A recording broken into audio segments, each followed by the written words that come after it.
जय हिंद मेरे सभी प्यारे साथियों। मैं अजय गहलोत स्वागत करता हूं आपका study with PP YouTube channel पर। आज हम करेंगे डिस्कस एयरपोर्ट्स का प्रैक्टिस सेट नंबर 17। इससे पहले हमारे इस प्रैक्टिस सेट पर 16 वीडियो आ चुके हैं। आई होप आपने उन वीडियो को देखा होगा। इस प्रैक्टिस सेट में भी मैंने बाकी प्रैक्टिस सेट की तरह क्वेश्चन सेलेक्टेड लिए हैं अच्छे लेवल के लिए, और उन्हीं क्वेश्चनों को लिया है जो एयरपोर्ट्स एग्जाम में आ सकते हैं। तो आप वीडियो को अंत तक जरूर देखिएगा। तो शुरू करते हैं क्वेश्चन नंबर फर्स्ट से, जो आपकी स्क्रीन पर इस प्रकार है।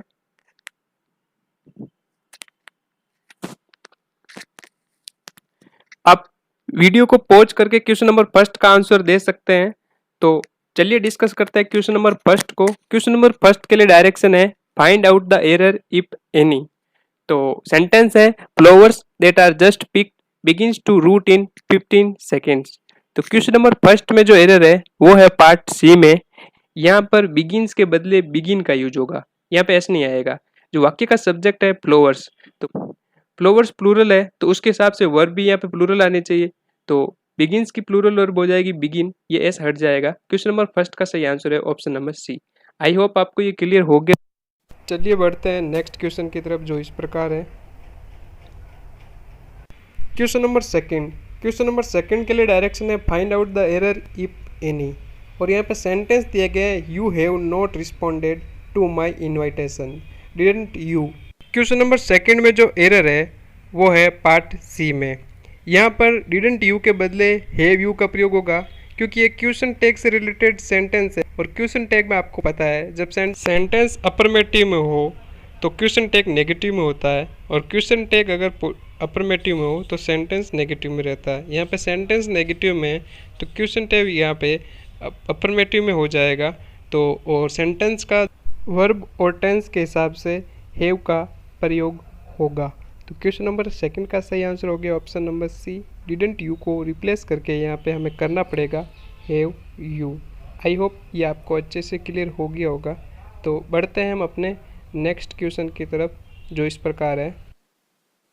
क्वेश्चन नंबर थर्ड में भी हमें एरर निकालनी थी, और सेंटेंस है according to some estimates there are 7000 type of plants.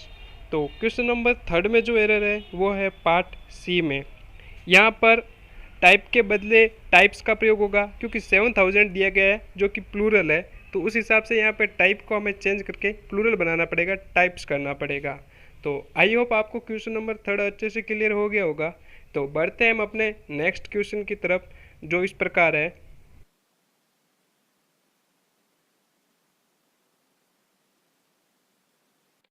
Question number 4 में हमें सिनोनिम बताना था, सेम मीनिंग वाला वर्ड बताना था, और वर्ड दिया गया मोरेल। मोरेल का अर्थ होता है मनोदशा या मनोबल। तो क्वेश्चन नंबर 4 में दिए गए वर्ड मोरेल का जो सही आंसर हो जाएगा option number D confidence. Confidence का अर्थ होता है विश्वास, जो इसका सिनोनिम है मोरेल का। बात करें बाकी ऑप्शंस की, तो ऑप्शन ए में दिया गया वर्च्यू। वर्च्यू का अर्थ होता है सद्गुण या शुद्धता। ऑप्शन बी में दिया गया वैल्यू। वैल्यू का अर्थ होता है मूल्य या महत्व। और ऑप्शन सी में दिया गया मेडल। मेडल का अर्थ होता है पदक। तो आई होप आपको चारों ऑप्शन अच्छे से क्लियर हो गए होंगे। इन चारों वर्ड्स को आप अपनी नोटबुक में ज़रूर लिखना, ताकि एयरपोर्ट्स एग्जाम की वोकैब में आपकी हेल्प हो सके। और मोरल का सिनोनिम होता है कॉन्फिडेंस। चलिए बढ़ते हैं नेक्स्ट क्वेश्चन की तरफ, जो इस प्रकार है। Choose correct article for each blank. तो हमें यहाँ पे आर्टिकल बताना था। सेंटेंस है he tied the cow to a tree with dash chain. तो क्वेश्चन नंबर 5 का जो सही आंसर हो जाएगा वो हो जाएगा ऑप्शन नंबर ए। यहाँ पे चेन में च वर्ड आया है प्रोनाउंस करने पर, जो कि एक व्यंजन है, और व्यंजन के लिए हमेशा ए का यूज किया जाता है। आई होप आपको ये रूल पता होगा। तो क्वेश्चन नंबर 5 का सही आंसर हो जाएगा option number A, he tied the cow to a tree with a chain. I hope आपको ये क्लियर हो गया है। तो बढ़ते हैं हम अपने नेक्स्ट क्वेश्चन की तरफ, जो इस प्रकार है। क्वेश्चन नंबर 6 के लिए डायरेक्शन है choose the one option which best express the meaning of the word given below. Question number 6 में भी हमें सिनोनिम बताना था, सेम मीनिंग वाला वर्ड बताना था, और वर्ड है यहाँ पे इंट्रीट। इंट्रीट का अर्थ होता है याचना करना, और इसका अगर सिनोनिम की बात करें तो इसका सिनोनिम हो जाएगा ऑप्शन नंबर ए रिक्वेस्ट। रिक्वेस्ट का अर्थ भी होता है अनुरोध करना, प्रार्थना करना, याचना करना। तो इंट्रीट का सिनोनिम हो गया रिक्वेस्ट। बात करें बाकी ऑप्शंस की, तो ऑप्शन बी में दिया गया रिट्रीट। रिट्रीट का अर्थ होता है पीछे हटना, या पीछे की तरफ झुकना।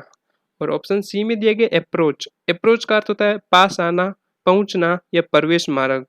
और ऑप्शन डी में दिया गया कन्विंस। कन्विंस का अर्थ होता है कायल करना, मनवाना, समझाना। तो आई होप आपको चारों वर्ड अच्छे से क्लियर हो गए होंगे और आपने इन चारों वर्ड को अपनी नोटबुक में लिख लिया होगा। तो बढ़ते हैं हम अपने नेक्स्ट क्वेश्चन की तरफ। Question number 7। क्वेश्चन नंबर 7 के लिए डायरेक्शन है improve the underline part if needed. तो क्वेश्चन नंबर 7 में हमें सेंटेंस दिए गए exercise in benevolent to good health. Question number 7 का जो सही आंसर है वो है option number first. Question number 7 में हमें वर्ड दिया गया है बेनवोलेंट। तो बेनवोलेंट को हमें रिप्लेस करके यहाँ पे करना पड़ेगा बेनिफिशियल। बेनिफिशियल का अर्थ होता है फायदेमंद या लाभदायक। तो एक्सरसाइज हमारे शरीर के लिए लाभदायक है, ये इस सेंटेंस का हिंदी मीनिंग हो गया। और बेनवोलेंट का अर्थ होता है जो दूसरों की भलाई करे, जो दूसरों का जो परोपकारी हो। तो और ऑप्शन सेकंड में दिया गया बेनिफिसेंट। बेनिफिसेंट का अर्थ होता है दयालु और ऑप्टिस का अर्थ होता है भरा हुआ या फुल ऑफ। तो आई होप आपको चारों वर्ड अच्छे से क्लियर हो गए होंगे। क्वेश्चन नंबर 8 आपकी स्क्रीन के सामने दिख रहा होगा। क्वेश्चन नंबर 8 में हमें ऑपोजिट बताना था, एंटोनिम बताना था। और वर्ड दिया गया है यहाँ पे ऑब्ट्यूज। तो ऑब्ट्यूज का अर्थ होता है मंद बुद्धि या मूर्ख इंसान। तो क्वेश्चन नंबर 8 में ऑब्ट्यूज का जो एंटोनिम हो जाएगा वो हो जाएगा ऑप्शन नंबर ए, शार्प विटेड। शार्प विटेड का अर्थ होता है प्रतिभावान या जिसका दिमाग तेज हो। तो क्वेश्चन नंबर 8 में ऑब्ट्यूज का एंटोनिम हो गया ऑप्शन नंबर ए। बात करें बाकी ऑप्शंस की तो ऑप्शन बी में ट्रांसपेरेंट। ट्रांसपेरेंट का अर्थ होता है पारदर्शी। ऑप्शन सी में दिया गया टिमिड। टिमिड का अर्थ होता है कायर। और ऑप्शन डी में दिया गया ब्लंट। ब्लंट का अर्थ भी होता है मूर्ख, जो कि ऑब्ट्यूज का सिनोनिम हो गया। आई होप चारों वर्ड आपको अच्छे से क्लियर हो गए होंगे। तो इन वर्ड को अपने नोटबुक में ज़रूर लिखना। हम बढ़ते हैं अपने नेक्स्ट क्वेश्चन की तरफ, जो इस प्रकार है।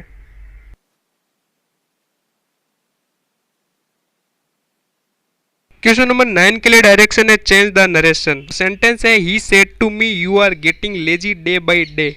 तो इस क्वेश्चन में हमें डायरेक्ट से इनडायरेक्ट में चेंज करना था। और क्वेश्चन नंबर 9 का जो सही आंसर हो जाएगा वो हो जाएगा option number third, he told me that I was getting lazy day by day.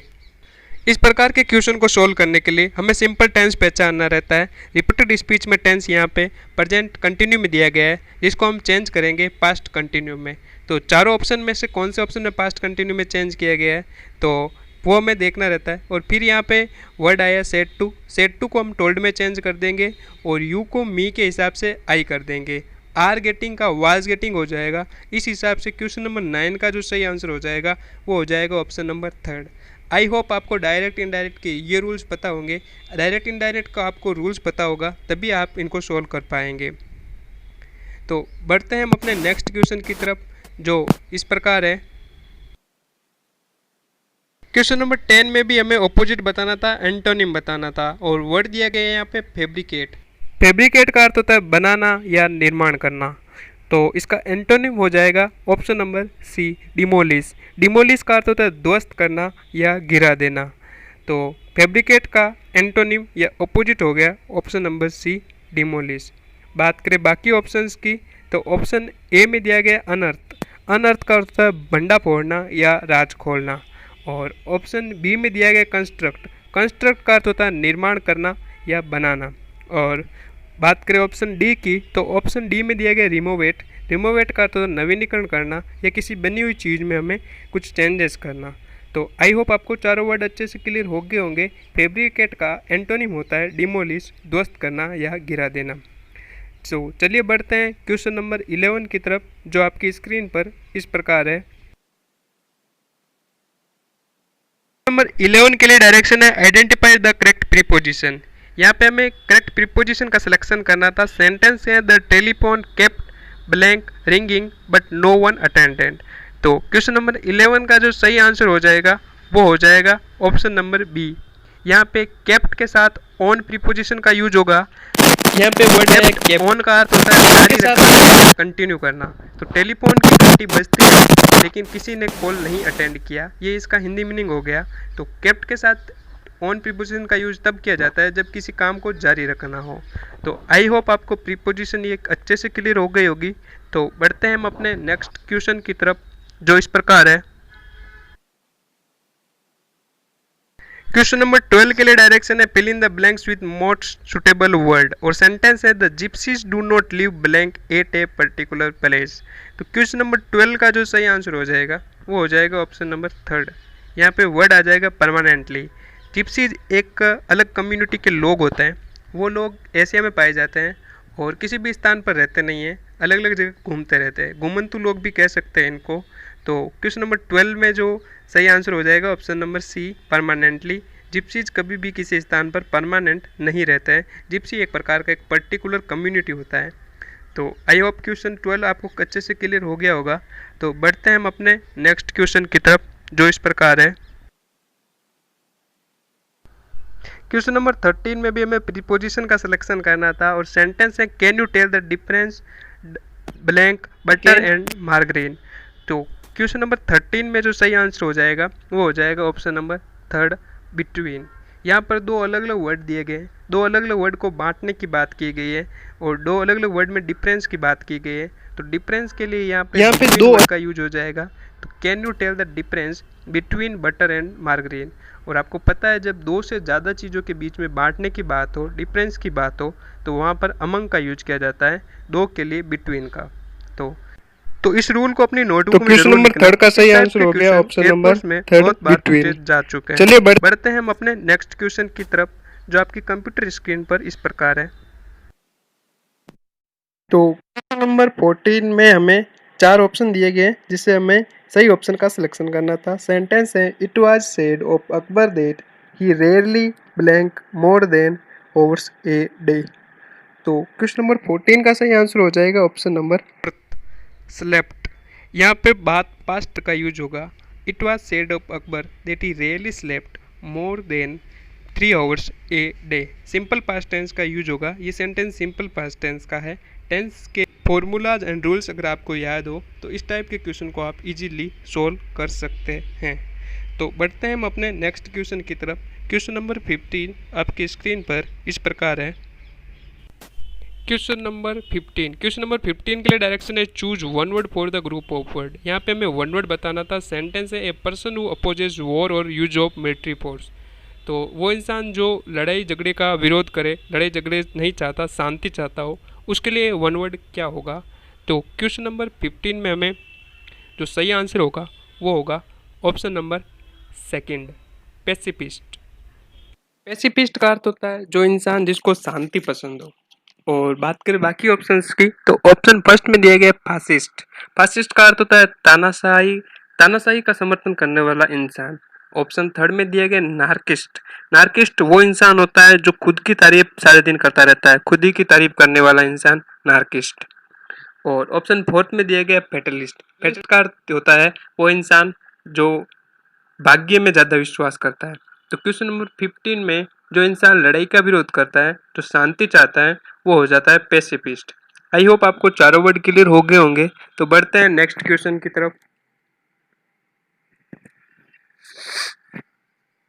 Question number 16 के लिए डायरेक्शन है वन वर्ड बताना था और सेंटेंस है one who pays rent to the landlord. तो जो मकान मालिक को किराया देता है उसको हम क्या कहते हैं। तो क्वेश्चन नंबर 16 का सही आंसर हो गया ऑप्शन नंबर सी टेनानेंट। टेनानेंट का अर्थ होता है किराएदार। बात करें बाकी ऑप्शंस की तो ऑप्शन ए में दिया गया टर्माजेंट। टर्माजेंट का अर्थ होता है जो सबसे अद्भुत हो। ऑप्शन बी में दिया गया ट्रोजन। ट्रोजन एक प्रकार से कंप्यूटर का अवांछित प्रोग्राम होता है जो सूचनाओं को बाहर भेज सकता है। और ऑप्शन डी में दिया गया पेई, यानी जिसको वेतन प्राप्त हो या जिसको हम पैसे चुकाते हैं उस इंसान को जिसने पैसे प्राप्त किए हो उसके लिए पेई वर्ड का यूज किया जाता है। तो बढ़ते हैं नेक्स्ट क्वेश्चन की तरफ जो इस प्रकार है। तो क्वेश्चन नंबर 17 के लिए डायरेक्शन है choose correct meaning for given idiom phrase. यहाँ पे ईडियम दी गई है टू डाई इन हार्नेस। तो टू डाई इन हार्नेस का मतलब होता है वो इंसान जो काम के दौरान ही मौत को प्राप्त हो जाए। तो क्वेश्चन नंबर 17 का सही आंसर हो जाएगा option number 4। To die in harness means to die while still in service, यानी काम करने के दौरान ही मौत को प्राप्त हो जाना, ये इस ईडियम का अर्थ होता है। तो आई होप आपको ये ईडियम अच्छे से क्लियर हो गई होगी। तो बढ़ते हैं नेक्स्ट क्वेश्चन की तरफ। क्वेश्चन नंबर 18 के लिए डायरेक्शन है चूज इनकरेक्ट स्पेल्ड वर्ड। यहाँ पे हमें 4 वर्ड दिए गए जिसमें हमें इनकरेक्ट बताना था। तो क्वेश्चन नंबर 18 का सही आंसर हो जाएगा ऑप्शन नंबर सेकंड, सेक्रिलेज। सेक्रिलेज की स्पेलिंग गलत है, जिसकी सही स्पेलिंग मैंने यहाँ पे दे रखी है। सेक्रिलेज की स्पेलिंग इस प्रकार होती है SACRILEGE। सेक्रिलेज का अर्थ होता है अपवित्रकरण या देवताओं की कुछ चीज के लूटने का काम होता है, उसको हम सेक्रिलेज बोलते हैं, किसी चीज को अपवित्र करना। और बात करें बाकी ऑप्शंस की, ऑप्शन नंबर फर्स्ट में दिया गया सेक्रोसैंक्ट। सेक्रोसैंक्ट का अर्थ होता है पुण्य में या पवित्र चीज। ऑप्शन नंबर थर्ड में दिया गया सेक्रेड। सेक्रेड का अर्थ होता है पवित्र या धार्मिक। और ऑप्शन फोर्थ में दिया गया सेक्रामेंट। सेक्रामेंट का अर्थ होता है धार्मिक अनुष्ठान या संस्कार।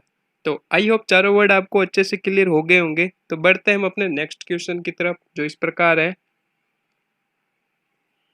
क्वेश्चन नंबर 9 के लिए डायरेक्शन है एडजेक्टिव ऑफ गिवन नाउन। यहाँ पे हमें एक वर्ड दिया गया है जिसका नाउन का हमें एडजेक्टिव बताना था, और नाउन है बिलीव। तो बिलीव का एडजेक्टिव हो जाएगा बिलीवेबल। बिलीवेबल इसका एडजेक्टिव फॉर्म है, और बिलीव का अर्थ होता है विश्वास, और बिलीवेबल का अर्थ होता है विश्वास करने योग्य। तो आई होप आपको क्वेश्चन नंबर 19 क्लियर हो गया होगा। नोटबुक में इन वर्ड को लिखते रहना ताकि एयरफोर्स एग्जाम में आपकी हेल्प हो सके। तो बढ़ते हैं आज के टेस्ट के लास्ट क्वेश्चन की तरफ, जो इस प्रकार है। क्वेश्चन नंबर 20 में हमें एक पैसेज दिया गया है। तो वीडियो को पॉज करके आप पहले क्वेश्चन को पढ़िए और फिर पैसेज को पढ़िए, फिर इस क्वेश्चन का आंसर देने की कोशिश कीजिए। चलिए डिस्कस करते हैं क्वेश्चन नंबर 20 को। क्वेश्चन नंबर 20 में पूछा गया है अकॉर्डिंग टू द पैसेज मेलकलिंगो इज। तो मेलकलिंगो कौन था? तो क्वेश्चन नंबर 20 का सही आंसर हो जाएगा option number second, one of the great artist in the world. इसका आंसर आपको यहाँ मिल जाएगा, इस ग्रेट आर्टिस्ट। तो नंबर 20 का सही आंसर हो गया ऑप्शन नंबर सेकंड। मेलकलिंगो दुनिया के ग्रेटेस्ट आर्टिस्ट में से एक था। तो आई होप आपने टेस्ट अच्छे से दिया होगा।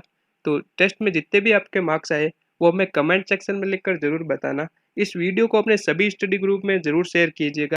तो मिलते हैं कल रात को 9 बजे फिर से एक नए टेस्ट के साथ।